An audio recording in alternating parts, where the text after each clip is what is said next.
Message आया हमारे पास जिसमें ब्रदर कह रहा है कि भाई भगवान स्टोरी और टेल्स में तो अपने भक्तों को बचाने आ जाते हैं, प्रहलाद जी को, द्रौपदी को, लेकिन रियल लाइफ में वो हमें कभी बचाने नहीं आते। मुगल इन्वेजन हो जाते हैं, टर्किश इन्वेजन हो जाता है, पहलगाम अटैक हो जाता है, वो कभी हमें बचाने नहीं आते।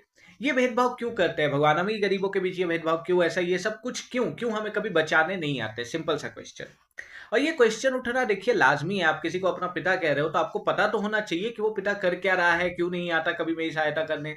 अब आप समझिए कि मेरे पास 10 लोग आए, मैंने 10 के हाथों में 50-50 हजार रुपए दे दिए और मैंने उनको हर एक नॉलेज दे दी कि देखो इन्वेस्टमेंट ऐसे होता है, फिक्स डिपॉजिट कर सकते हो, म्यूचुअल फंड, स्टॉक्स, ट्रेडिंग, सब कुछ बता दिया, किसमें रिस्क ज्यादा है, किसमें रिस्क कम है, क्या गलत है ना, जुआ क्या होता है, उसमें कितने चांसेस है तुम हारने के, सब कुछ उन्हें बता दिया। ये भी बता दिया कि देखो हो सकता है बाहर जाओगे तो लूटने की भी कोशिश होगी, एक दूसरे की मदद करना तुम लोग।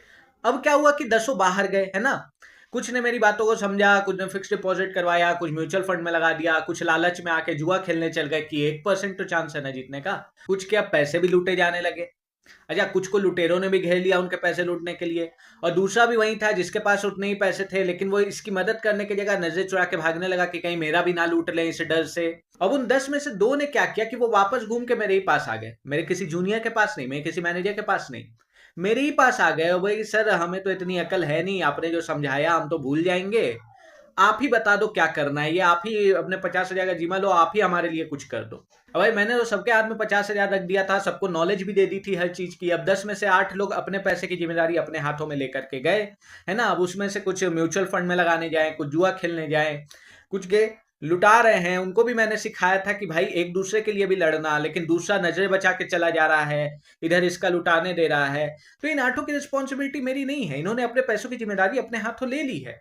अब इनको जैसे बचना है, जैसे पैसों को बचाना है, वो इनके हाथ में है। लेकिन जो 2 वापस मेरे पास आ गए कि सर आप ही बताओ, हमें तो इतनी नॉलेज है नहीं, हम आप ही को जिम्मेदारी दे दे रहे हैं, आप ही हमारा प्रॉफिट करवाना है प्रॉफिट करवाओ, लॉस करवाना है लॉस करवाओ, तो वहां फुल रिस्पॉन्सिबिलिटी मेरी हो जाती है कि मैं जैसे तैसे करके उन्हें मैक्सिमम प्रॉफिट करवा करके दूं।